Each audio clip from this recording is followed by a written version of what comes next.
Hey there, welcome back to another GR8 podcast episode. I'm super excited to be doing this episode.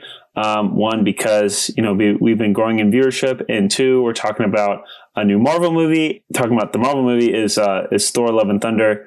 Honestly, let's just get right into it. I don't have any other things I want to talk about. We've been growing in viewership, and I'm really excited about that. I hope people continue to listen to this show, and I continue to have things to talk about. I'm trying to do like one episode per week, something like that. Maybe like one per a week and a half or something to that nature.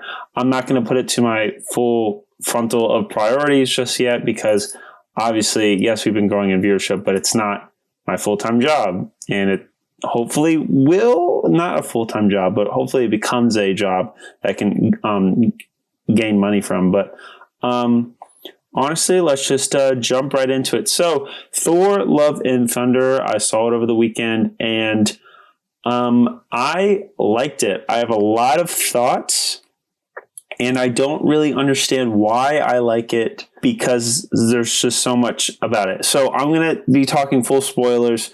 That's just, I hope everybody can hear that and understand that. I'm going to be talking full spoilers. I don't know really how to talk about this movie without spoiling many things. Okay, so this is the fourth Thor movie, the only character to get their fourth movie in the MCU. It's coming like off of like Black Widow, Shang-Chi, Eternals, Doctor Strange Multiverse of Madness, and Spider-Man. And then a lot of the other TV shows. This doesn't really connect to many things except Endgame. And Ragnarok, sort of. It doesn't connect to anything from Ragnarok, like story-wise, but it's definitely a style and personality-wise. And then off of Endgame, Thor's with the Guardians of the Galaxy. And that's pretty much it. It's pretty much a full original story. Even from the comics is a pretty original story that we've got from, and that's like it's pretty interesting because now, we got like years and years and years and decades of comic book storylines to pull from for these Marvel movies. And they've, hit on like a lot of the popular ones.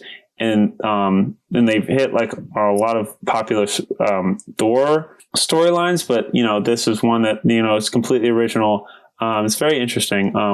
So we got Thor, Odinson, he's alongside Korg, and then the Mighty Thor with Natalie Portman, Jane Foster, and then Tessa Thompson as Valkyrie. And then the villain is Gore the God Butcher. And I have a lot of thoughts on Gore the God Butcher as played by Christian Bale. And then we got other things going on like Zeus, and we also got Hercules at the end.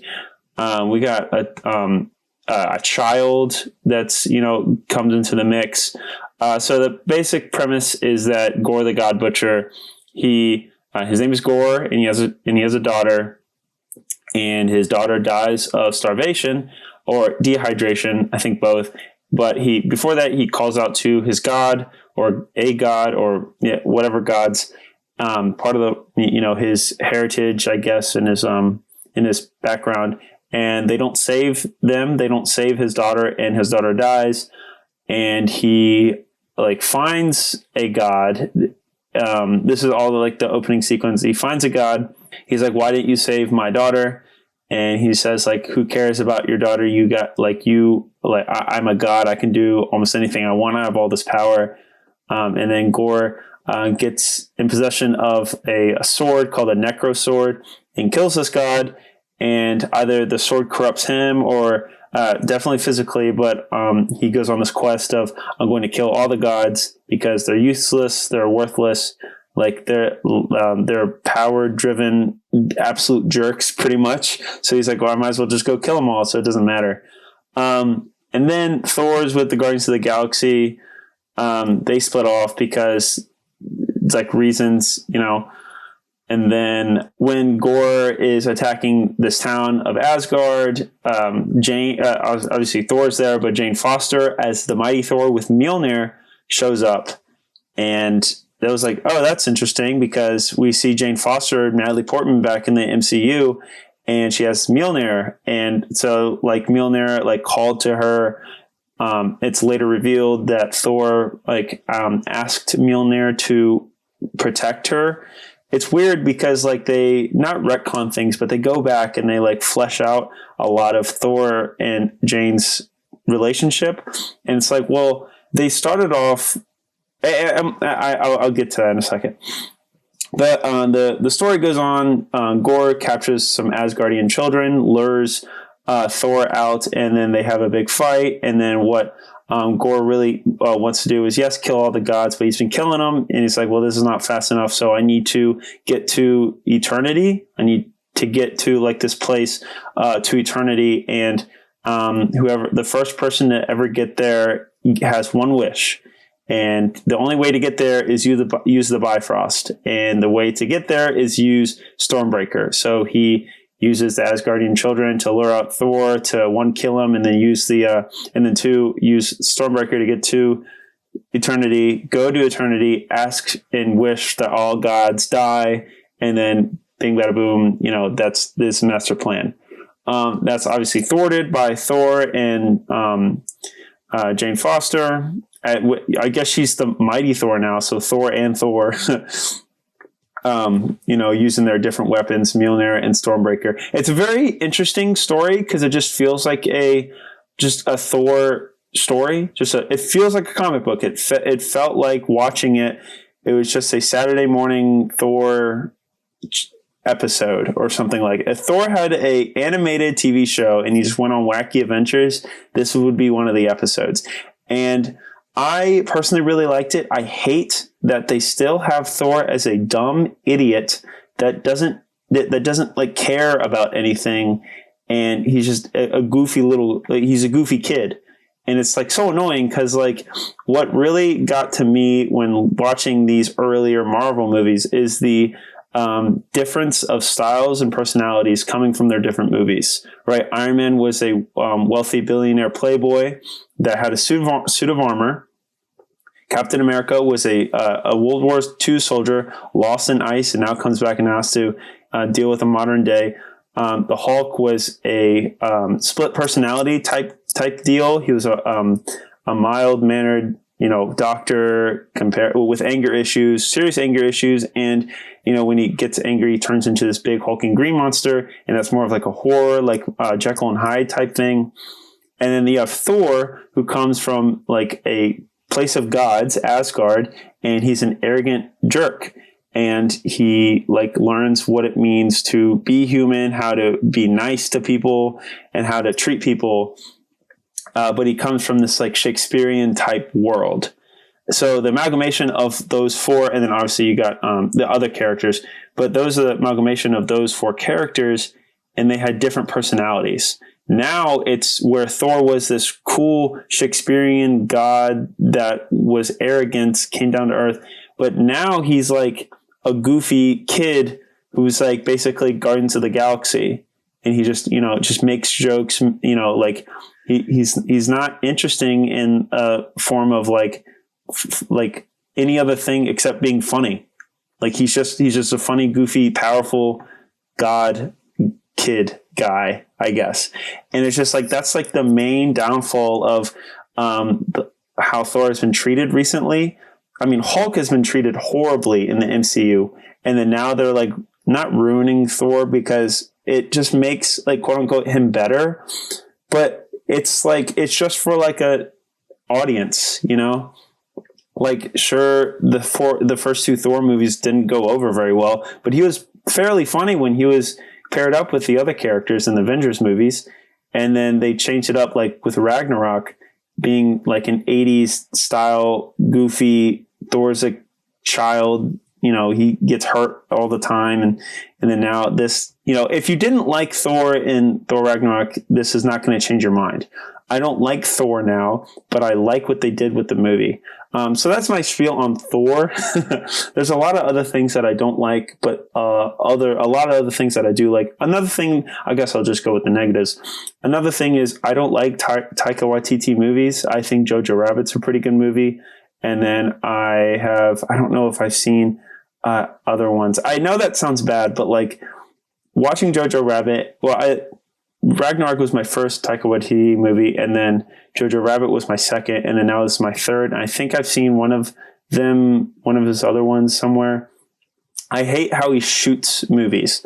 I don't know, like, necessarily who's his DP and cameraman in these movies, but it's clearly not director of photography. It's clearly like his style of storytelling is these massive, wide-angled shots that the subject is in the middle of, and it looks like paintings. It looks like just a picture. I don't think his camera like never like moves. It's never on. It's hardly ever handheld. These characters don't seem like the framing of shots is always just so simple. It's always so simple. Everything is just so simple. Things are just like showed to you on frame, and like there's never any like interesting color contrast or interesting framing of like Thor is like sad or whatever. And I remember in the Russo brothers in Infinity War, Thor was like sitting down, and the camera would angle up at him because it was like showing that like he's a sad guy, and like we as the audience are looking up at him. It's like he's a god, but he's like also like he's feeling grief, and he's feeling grief. But here there's never any interesting shots. Everything is just shot normally. Things coming out of frame without the camera moving. There's no pans. There's no tilts. There's no trucks. There's no pullbacks. It's always just whatever's going on screen, and this is like what you get. And it feels so lazy to me. It just feels so lazy. And I hate that, because Thor is one of the more interesting characters, and I say that not to just say that, but I legitimately think a guy with Thor powers, lightning and thunder, has a battle axe, and he learns that like, humanity is like more than just slaves. Humanity is more than just weak-minded individuals. They have love, they have empathy, they have emotion. And that was, what he learned in the earlier Thor movies, but it's kind of expounded upon in this movie, which I kind of liked. And again, I'll get to that. But that's like the main idea of Thor. And if you don't shoot him correctly, if he's not framed necessarily correctly in these movies, then he just becomes like any other character in Taika Waititi movies. He's just the subject in the middle of the frame, and there's nothing visually interesting, like in the frame wise, that I see, especially with Thor Ragnarok and this Thor Love and Thunder. What else did I not like? I think I think the pacing works fairly well. Other things I don't like, I don't really know. I don't like Korg. Korg he does not need to be in the movie. Absolutely not. He's a side character. I don't need to see him. Maybe it's a cameo or something, but I don't need to see him. I guess pertaining to like story wise, Gore the God Butcher obviously is shown first, and I think that's a good idea to start out with your villain, start out with his motivation, start out with what he wants to do in the story and in the story that you're going to tell. However, I think they had a little bit too much going on, like relying on backstory that they were making up in their own movie, because they had to flesh out Gore and who he was and what his motivations were. But they also had to flesh out the Jane and Thor relationship. Yes, that's like been bagged on in earlier movies, but they try to flesh it out here, where they would go on dates and they had a real flourishing relationship, all shot very normally, and all shot looked like a sitcom, but it showed like they had a past relationship that the audience has yet to see. The relationship that the audience hadn't seen yet, where they liked each other so much, and then they slowly drifted away from each other as Thor was a part of the Avengers. He had to go and do things, and then Jane, being I think she's a physicist or some kind of very high science-based person, had to go do her job. So they just slowly and organically, I guess, drifted away from each other, and that's what like led to the downfall of the relationship. But Thor says to Mjolnir, it's weird that he like talks to his weapons in this movie too. Like Stormbreaker is like almost sentient. He has like a personality. Like Thor seeing his ex Jane Foster, but also his ex weapon Mjolnir, and like he's like, oh man, I miss Mjolnir. And then like Stormbreaker would like move and like quote unquote look at him. At one point, he's like pouring beer on on Stormbreaker, and he's like scratching it like it's the chin of a dog. Like it's weird. It's weird. And like, sure, the joke is funny, but like I saw a review. It's like, okay, like once or twice. Yeah, that's like funny. But like when it kept on going through the entire movie, and I didn't really feel that much. I didn't have that much conviction about the joke, but I did see, it was like, okay, like, ha ha ha. Like this is weird now, because the more you go along with this joke, like the more confusing it is, because is Stormbreaker now a sentient being that can hear, understand, and think on its own and move on its own and have its personality on its own? Mjolnir didn't have too much of that. And plus Mjolnir was really cool how it was like all shattered in Ragnarok, but now it's like that's like part of its power now, is that like you can throw the different pieces at people, and the pieces like fly around, hit like different monsters and villains, and then come back and collect back on the hilt of the hammer. I thought that was really cool. But that was like another thing, like inconsistencies, and not inconsistencies, just like weird things that they just like, hey, you know, Stormbreaker is now sentient. It's like, okay, well, like that's weird, you know, like that's kind of weird. But I think that's where like the bad, like little things, I guess they're not little things, but bad things that like, I just like, okay, I can't get on board with those types of things. The other thing that I want to talk about is stuff that I really liked. And there's a lot of stuff I did really, and plus I still hate this whole style of Thor now, how he's like this 80s, like how his movies are like set like at 80s, and he's only directed by Taika Waititi, and like he's like goofy kid, and his movies are like supposed to be super stylish and colorful, and like, I mean, it's a clear contrast of what he was before, and you know that doesn't change in this movie. But I think I just turned my brain off, honestly, and just ignored that I hate that. And I was like, you know what? It's fine. I guess Thor is now this goofy kid that I'm not going to get back. That I'm not going to get back his like Shakespearean, you know, type god. He's just a clown in these movies, and that's fine. This style of movie is fine. But once I got past that, I could really enjoy the movie. I'm never going to get past that with Ragnarok, but I got past it with this movie. Things that I really liked was Gore.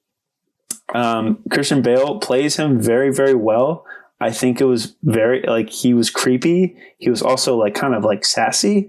He was kind of like, I'm going to do this, and like, you cannot stop me. And he like creeps out children, and like, he has like sharp teeth, and he looks like a horror, like, he looks like a horror monster, like something that you would see in like a Blumhouse movie. And I really enjoyed that. I thought that was cool because, one, it was Christian Bale, and yes, he plays American Psycho and other villains in other movies, but like, two, like they really utilize his like acting ability is to like be super serious and super menacing, but also like be like creepy, very, very creepy, and put him in like creepy circumstances.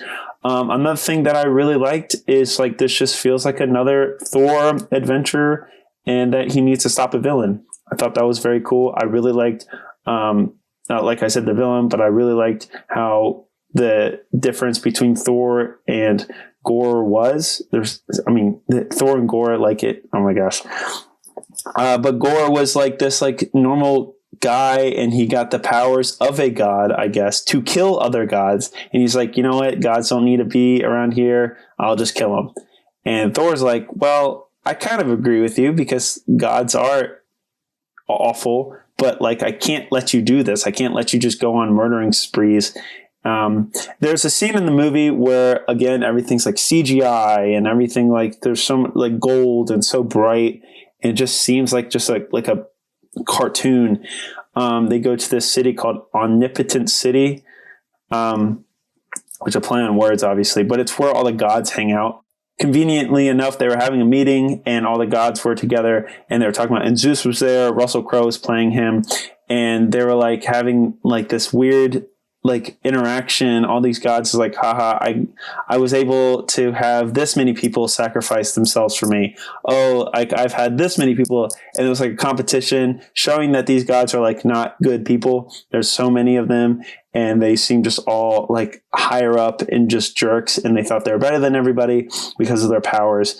And Thor, Valkyrie, the other Thor and Korg could go there, and they're like, well, this like sucks. We thought we were going to go there, see that all the gods are like, oh my goodness, like we're about to die. And then maybe we'll be able to recruit some of them and help us with this fight. And they get there, and Thor's like, hey, can you guys help us out? And then Zeus is like, what? Like, why do you want us to help you out? It's Gore. Who cares? He's just killing all the petty gods, the smaller ones. Who cares? It doesn't matter. All of us gods are fine, and we'll be able to kill him easily. It doesn't matter. And Thor's like, okay, like that's not the reaction I thought I was going to get. So it's interesting that even the gods didn't care about their own lives. They just do not care about like the smaller ones. They don't care. Like the higher up gods, especially Zeus, the king of them, does not care about them. And it's just so interesting how like self-conceited these gods are in these movies. And especially told in this movie.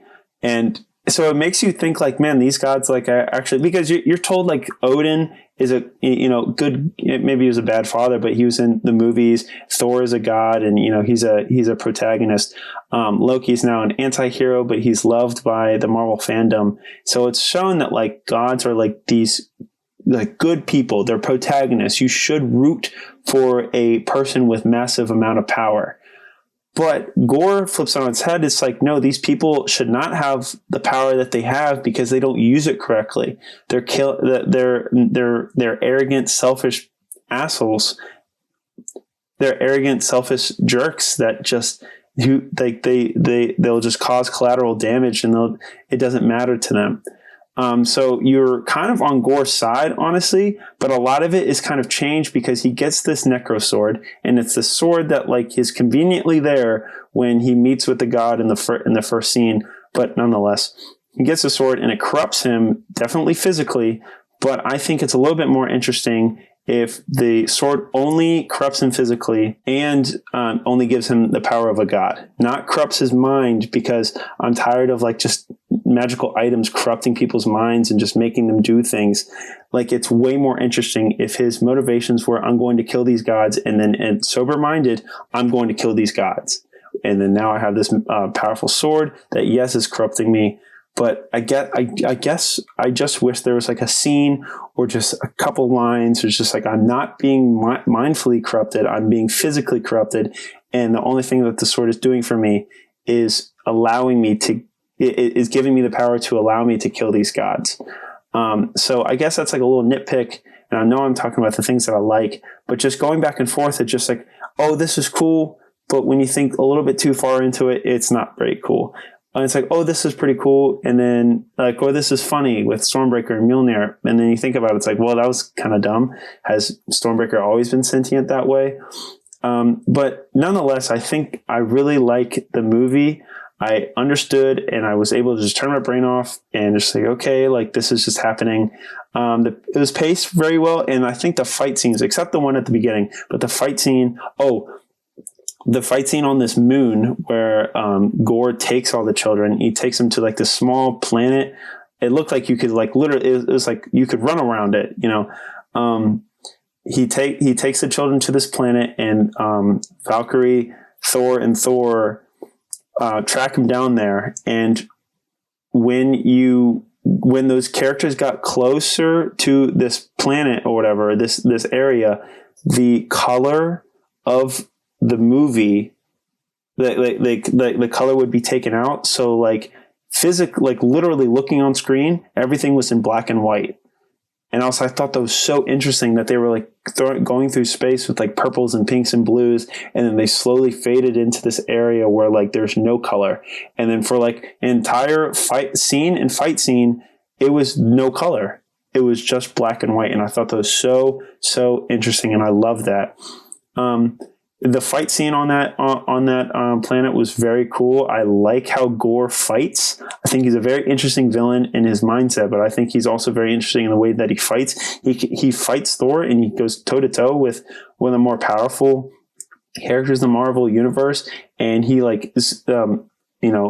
slips in and out of like shadows, so he can like make shadow monsters, but also through the shadows he can like teleport and like move around. I thought that was so interesting. His sword is very cool. It looks very cool.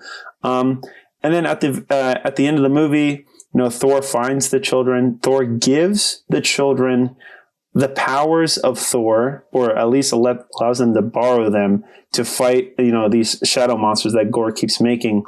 But in the end, Gore makes it to eternity. And the whole thing with Jane Foster Thor, Mighty Thor, is that she has cancer, and that every time that she uses Mjolnir, every time she uses its power, because I believe it's because she's human, it blocks her human body's ability to fight the cancer, so it speeds up the cancer process. So I thought that was so interesting, and I didn't think they would do that in a Marvel movie. That would like say like, hey, this character has cancer and she's losing the fight to it. And I thought that was so interesting. So every time she suits up, every time she picks up Mjolnir, she like suits up, and like her body, when she goes back to human form, her body like is like rapidly depleting. I thought that was interesting. So they get to eternity, Thor, and Gore, and Thor's like, hey, like, why do you choose hate? And Gore's like, because you gods have never helped me, and I've never seen any of them choose love. I've never seen them choose empathy. I've never seen that from a god, and it doesn't matter because I have this sword, and now I'm at eternity, and now I can wish away all of them. And Thor's like, I understand, but my girlfriend here has cancer, and at that time Mjolnir had broken, so she was dying. And Thor's like, I understand where you're coming from. In fact, I think he said like, I agree with you, but I'm going to choose my last minutes with my girlfriend. I'm going to use her last minutes, and I'm going to spend that time with her. You can go and do what you want, but I'm going to go choose love instead of hate. I'm not going to fight you. I'm going to choose and use my time wisely. And Gore sees that, and he's like, oh my, like he sees Thor turn around and walk back to Jane and hold her in her arms in her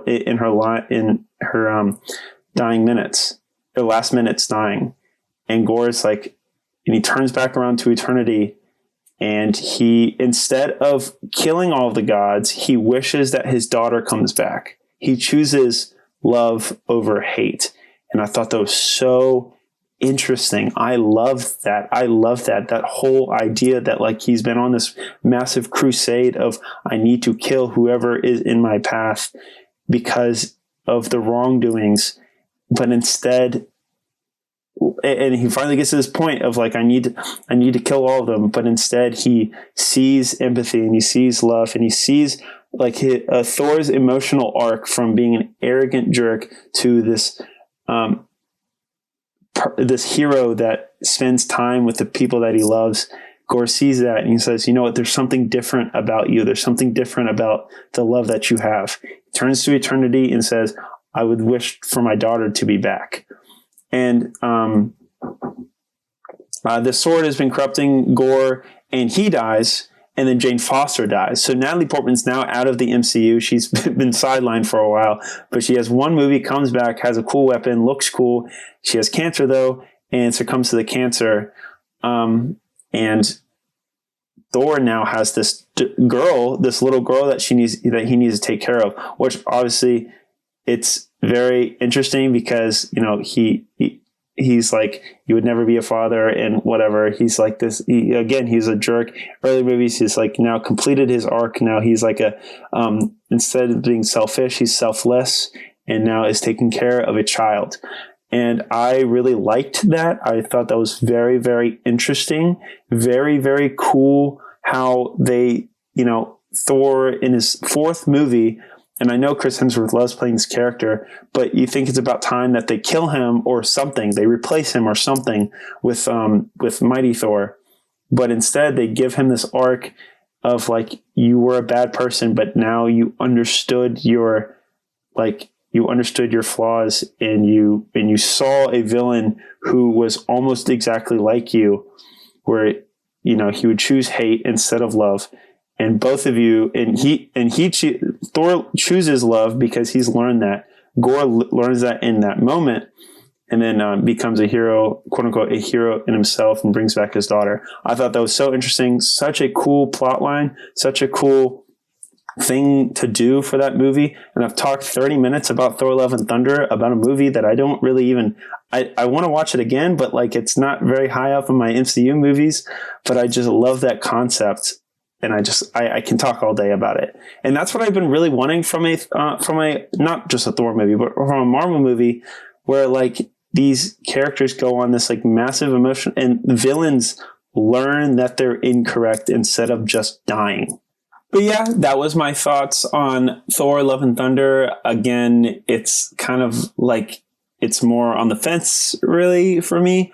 I liked it. I liked a lot of it. I liked a lot of little things in it, but I also was so confused and kind of hated some, not a whole lot, but some things about it. I was just able to turn off my brain and be like, okay, you know what? I may not really enjoy this movie for what, like, technically, from a technical standpoint. Plus the CGI was really bad. And maybe I'll be able to enjoy it from like a narrative and story perspective, and like what these characters learn, and like the whole like emotional, the emotional beats about the movie. So I liked it. I thought it was good. You should go see it. It's not the best one. It's not the best Marvel movie. It's certainly not the worst. It's not the best one in even Phase 4. It's certainly not the worst either. It's a good addition to Thor's arc, and it's a good idea of where these villains and stories and characters are going after, post Endgame. So it was very interesting. So thank you guys so much for listening. Thank you guys so much for tuning in and hearing what I have to say about like different things, especially today about Thor. I really appreciate y'all, and thank you guys so much for listening.